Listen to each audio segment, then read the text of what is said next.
Bueno, muy buenas tardes. Nos encontramos transmitiendo en esta ocasión con un invitado muy especial. Me refiero al licenciado Marcos Bucio Múgica, quien nos visita desde el Distrito Federal y viene a comentarnos un poco sobre la presentación de este gran libro del que usted, yo quisiera que nos ampliara más, pero de entrada yo le diría, ¿qué es la segunda alternancia? Primero, gracias, Montserrat, por la entrevista y felicitarte por tu trabajo en Acrópolis, Muchas televisión, gracias. radio, internet y periódico. Muchísimas muy buena gracias. labor. La segunda alternancia es justamente un reflejo de una continuación de una trilogía de libros que inicié yo en la primera alternancia, cuando en el 2000, en la campaña política de Francisco Labastida contra Vicente Fox, se da la primera alternancia.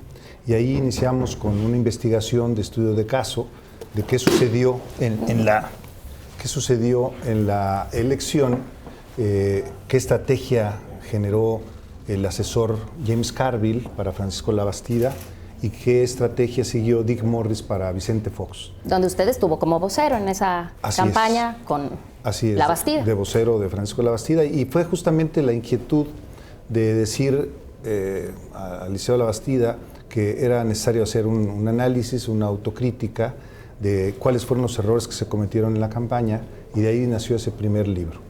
En el segundo libro, que fue continué con ese periodo de investigación de la segunda elección presidencial, que fue en el 2006, y el libro se llama Suma de Restas, que trae el análisis de cómo hay que sumar y sumar para ganar una candidatura, cualquiera que sea, presidente municipal, gobernador, algún cabildo o presidente de la República, y el análisis justamente de las restas que se vinieron haciendo con Andrés Manuel López Obrador, porque tenía 10 puntos arriba cuando inició la campaña.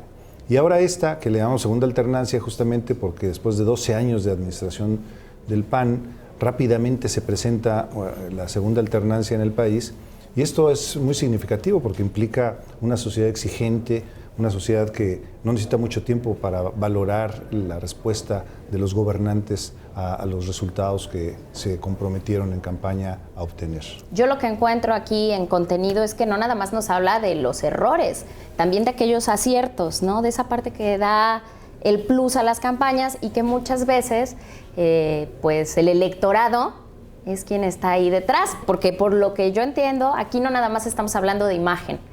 Así es. En análisis, ¿no? Así es. Más allá, hay fondo. Sí, ese es el análisis del círculo virtuoso que tiene que ver con la importancia de la investigación. No puede haber una estrategia en una campaña si no se investiga qué piensa el electorado, qué le duele, qué solicitudes tiene, y en base a esa investigación, con esa información, se realiza la estrategia que se considera adecuada para un candidato pueda obtener el triunfo.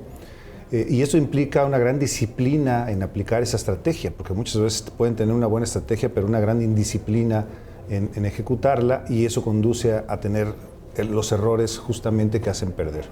Y después de ello, la estrategia define el mensaje que debe tener la campaña política, y ese mensaje cómo conectarlo, que haga una conexión perfecta con las necesidades del electorado, y después volver a investigar a través de encuestas si se está conectando el mensaje o no y qué correcciones hay que hacer. De manera que yo digo que siempre va a ganar un candidato que cometa menos errores y que tenga una estrategia adecuada. Yo veía que puntualizaba un poco esta parte donde se habla de las obras en el caso de Peña Nieto y cómo se difundían cuando esta campaña, sí, y el plus que le dio Josefina, ¿no? También sí, por una parte al estar mencionando aquel tan sonado puente, sí, y toda esta situación. Por otro, en contraparte estaba lo que hacía López Obrador, por ejemplo, sí, ¿no? En presentarnos una imagen donde finalmente se traiciona, ¿no? Como usted dice, y al final cae otra vez, ¿no? En esto que dices es lo que se entiende como sus necedades, ¿no? En su yo interno. Es justamente un buen ejemplo de cómo, si tiene uno una estrategia equivocada, le va a costar. Y creo que Josefina Vázquez Mota y sus estrategas cometieron el error de no tener la información suficiente de los compromisos notariados que había realizado Enrique Peña Nieto como gobernador. Y él tenía el 100% de los compromisos. Entonces hubo una discusión sobre sobre una obra que era simplemente de distancia entre un punto y otro. Y ahí se le revirtió a Josefina, le permitió a Enrique Peña Nieto socializar que había cumplido al 100%. Claro. Y por otro lado, bueno, el candidato de izquierda también con esta serie de señalamientos, ¿no? Y hay un punto también importante en la parte de Josefina, que atacó a Enrique Peña Nieto como si fuera el candidato del partido en el poder, cuando ella era la candidata del partido en el poder. Y en el caso de López Obrador, pues justamente trató de corregir los errores que tuvo en el 2006.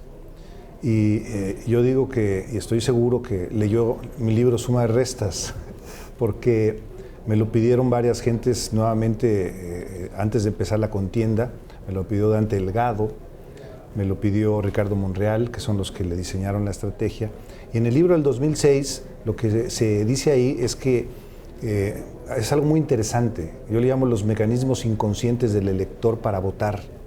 Y eso está demostrado en una encuesta de salida, que fue la única que hubo en el 2006, que hizo Ana Cristina Covarrubias, que además era la encuestadora de López Obrador, tiene doble valía.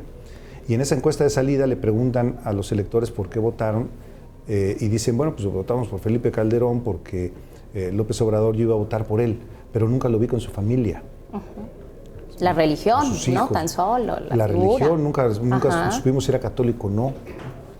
Y ese tipo de cosas que son inconscientes, mucha gente decide formado en la urna, listo para ir a votar en la urna, en ese momento toma su decisión final.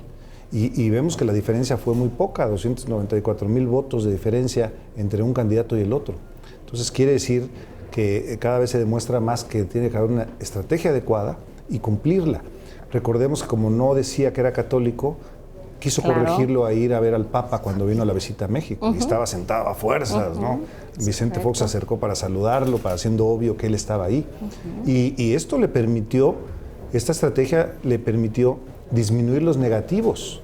Contrariamente a que uno pensaría que los negativos de López Obrador subirían, le permitió disminuirlos y los negativos de Peña Nieto se incrementaron. De manera que había un punto de inflexión en esta cualidad fundamental de virtudes o defectos, y un poco más hubiera continuado la campaña 2 meses y puede haber un empate técnico. Por supuesto, pues con un prólogo de alguien que es metódico y que sigue estos procesos, como lo es Roy Campos, yo creo que pues todo está dicho acerca de su libro. Le felicito, me gusta el contenido, me gusta cómo lo narra, pero yo creo que para narrarlo se necesita un poco de sensibilidad.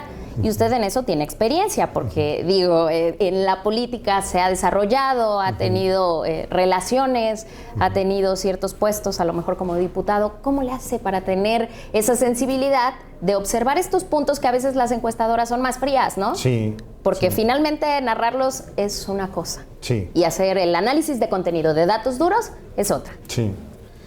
Pues primero, mi esposa, que está aquí presente escuchándonos, que me da tiempo, sábados y domingos, de ponerse a leer uno mucho y ponerse a escribir en esos espacios, dado que nunca he parado de tener actividades profesionales en 42 años. Entonces siempre ha habido la oportunidad. Ella es una gran lectora de libros y eso, mientras ella se pone a leer, yo me pongo a hacer lo propio y eso me ha facilitado. Pero implica una gran disciplina porque tiene que leer unos 6 horas, un sábado, y ella me decía, llevas 3, te faltan 3. A veces con el cansancio y todo, pues descansaba un rato y continuaba las otras 3 horas que me faltaban. Para escribir un libro se requiere tener mucha información, justamente hacer un proceso de investigación muy serio.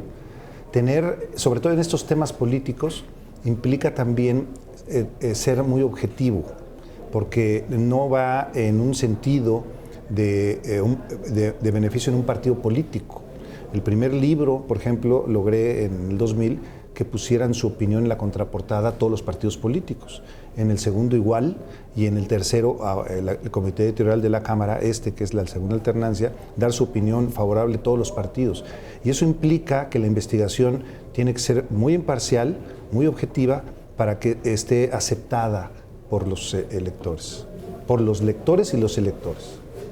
Pues yo le agradezco este espacio a nombre de nuestro director general, el doctor Carlos García Méndez, este espacio para Acrópolis. Y pues bueno, lo dejo que continúe con esta presentación. Muchas gracias y una recomendación para todos aquellos que nos siguen a través de Acrópolis Multimedia. Aquí está la segunda alternancia. Muchas gracias, Montserrat. Muchas gracias a señor usted. rector. Muchas gracias. Muchas gracias, buenas tardes. Buenas tardes.